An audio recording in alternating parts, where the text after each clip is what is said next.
ओम शांति। ब्राह्मण परिवार में श्रेष्ठ पुरुषार्थ के लिए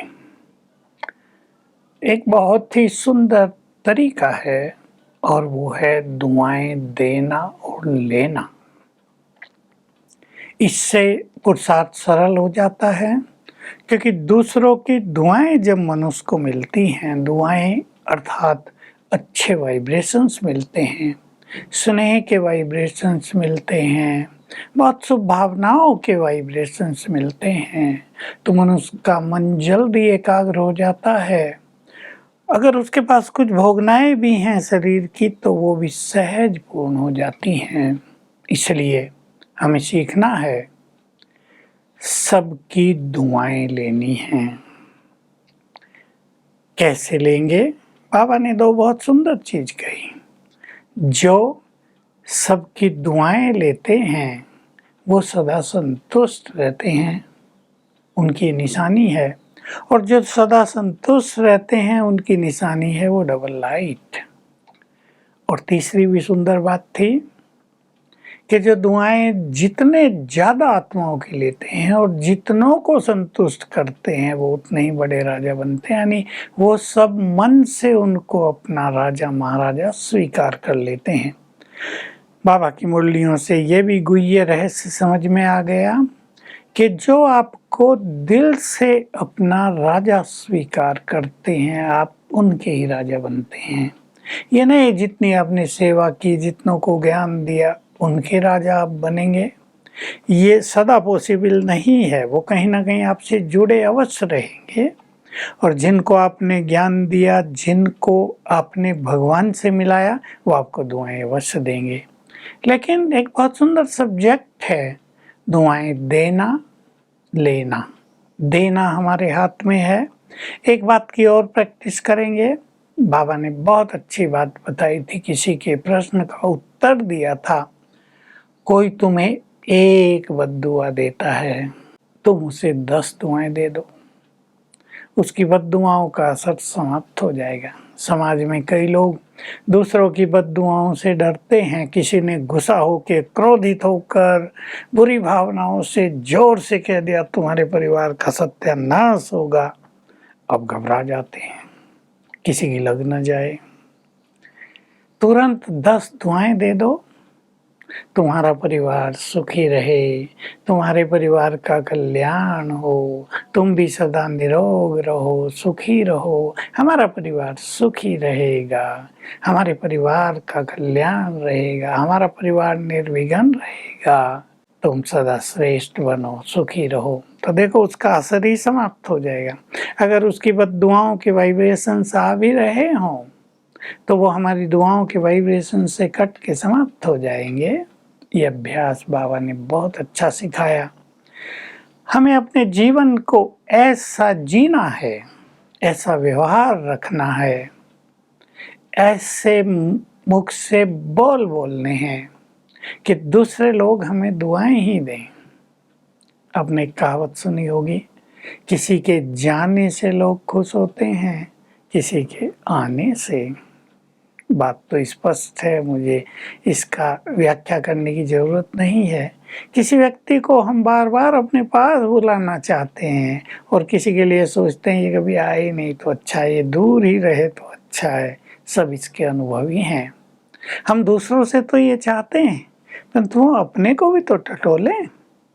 क्या हमें भी लोग अपने समीप रखना चाहते होंगे, या हमें देखकर कहते होंगे ये कभी हमारे पास ना आए, ये बड़ा खराब व्यक्ति है, इसका व्यवहार बड़ा रूड है, असभ्य है, ये व्यक्ति पता नहीं क्या कब बोल दे, घर की शांति नष्ट कर दे, इसके पास प्रेम, गुड मैनर्स, सम्मान जैसे तो हैं ही नहीं, सदा क्रोध में रहता है ये व्यक्ति, सदा बुरे वचन बोलता है। देख लें कहीं ऐसा तो नहीं है। अगर ऐसा है तो दूसरों की दुआएं हमें कभी नहीं मिलती हैं। दुआएं अर्जित करना, दुआओं को विन करना, अधिकार से दुआओं को प्राप्त करना, ये अपने श्रेष्ठ व्यवहार पर अपनी श्रेष्ठ स्थिति पर, अपने श्रेष्ठ बोल पर, श्रेष्ठ सेवाओं पर, श्रेष्ठ कर्मों पर डिपेंड करता है। एक व्यक्ति बीमार है, उसको कोई नहीं पूछ रहा, आपने उसकी मदद कर दी है, उसके दिल से कितनी दुआएं निकलेंगी। एक व्यक्ति के पास दवाइयों के पैसे नहीं है, आपने उसे दवाई दिला दी है, वो कितनी शुक्रिया करेगा। भगवान से भी दुआ करेगा कि इनको सदा सुखी रखना, कितना अच्छा लगेगा, उसके गुड वाइब्रेशंस आप तक पहुँचेंगे। तो हमें चेक कर लेना है कि क्या हमें सबकी दुआएं मिल रही हैं। यदि नहीं मिल रही हैं तो क्या कारण है, हमें अपने को चेंज अवश्य करना है, केवल चेक नहीं करना है, चेंज करना है। हमारा कोई गलत व्यवहार, कोई गलत शब्द ऐसे तो नहीं है जो लोगों को हमसे दूर रखते हैं। देखिए, ये व्यवहार ही तो है, जिस व्यवहार के कारण किसी के अनेक मित्र बन जाते हैं और कोई अपने शत्रुओं की संख्या में वृद्धि कर लेता है। हम सब भी देख लें अपने को, हम मित्र ज़्यादा बनाते हैं या मित्रों को दूर हटाते हैं या शत्रुओं का निर्माण करते हैं या शत्रुओं को भी मित्र बनाना जानते हैं। हमारा व्यवहार ऐसा हो, हमारे अंदर सच्चाई ऐसी हो, धोखा ना हो कि अंदर एक बाहर दूसरी, इससे मित्र दूर चले जाएंगे। सब जानते हैं सच्ची मित्रता आजकल बहुत कम दिखाई देती है। लोग कहते हैं कलयुग में अगर कोई सच्चा मित्र किसी को मिल जाए तो व्यक्ति बड़ा भाग्यवान है, क्योंकि फ्रेंड से हम अपने मन की बात कर लेते हैं, फ्रेंड समय पर हमें मदद करते हैं। तो बहुत अच्छा ध्यान देंगे कि हम ऐसे कर्म करें, ऐसा व्यवहार करें, सब दुआएं दे, सब हमारे पास रहना चाहें। व्यवहार बहुत बड़ी चीज होता है ना जिंदगी में। आप सब साक्षी होके देख सकते हैं, किसी आत्मा की सेवाओं की वृद्धि बहुत होती है, वो बहुत पढ़ी लिखी नहीं है, वो बहुत अच्छी योगिन भी नहीं है, लेकिन उसकी सेवाएं बढ़ती जाती हैं क्योंकि उसका व्यवहार अति सुंदर है, उसकी पालना अति सुंदर है। दूसरे कई लोग आपने देखे होंगे, पढ़े लिखे हैं बहुत ज़्यादा, लेकिन व्यवहार की कला में निपुण नहीं है, तो लोग जरा दूर हटते जाते हैं, किनारा करते जाते हैं। तो हमारा श्रेष्ठ व्यवहार हमें दुआओं का पात्र बनाता है।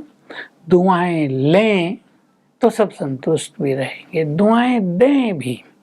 दुआएं देने का अर्थ होता है मन से भी अच्छी भावनाएं दूसरों को भेजें, मुख से भी अच्छे बोल बोल कर दूसरों का उमंग उत्साह बढ़ाएं, दूसरों को आगे बढ़ाएं, दूसरों को योग्य बनाएं। इसी की यादगार तो भक्ति में भी है, सर्वे भवन्तु सुखिनः सर्वे सन्तु निरामया, है ना। 5-6 चीजें हैं।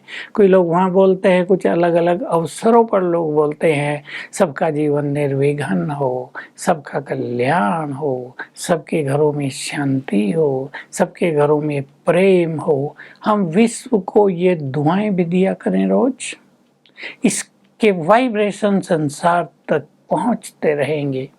और हमारे लिए एक और बहुत सुंदर चीज है जो संसार में औरों के लिए तो नहीं होती, लोग इसको शायद गलत भी समझ लें, लेकिन जो मनुष्य आत्माएं भगवान से जुड़ चुकी हैं, जो उसके आज्ञाकारी और वफादार बच्चे बन चुके हैं, उनको भगवान की दुआएं भी बहुत मिलती हैं।